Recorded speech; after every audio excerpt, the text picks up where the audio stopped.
Guys, ini ada retur dari Ninja tuh, toko Superpart.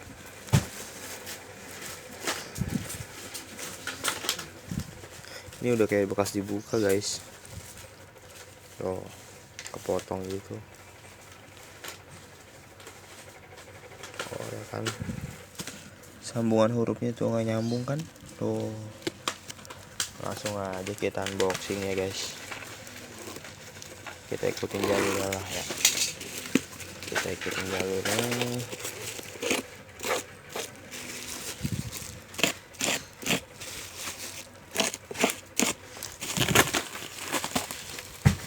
Buntung kan.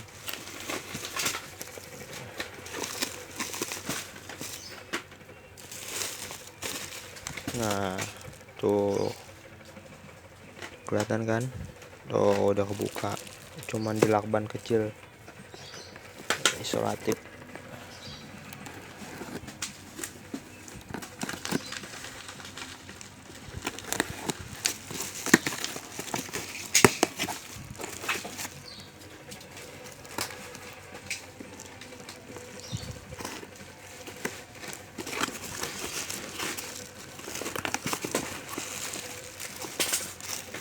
Rapi gulungannya sih.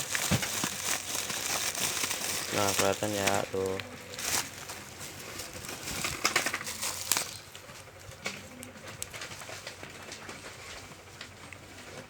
udah pada gompal. Tuker ini memang bekas.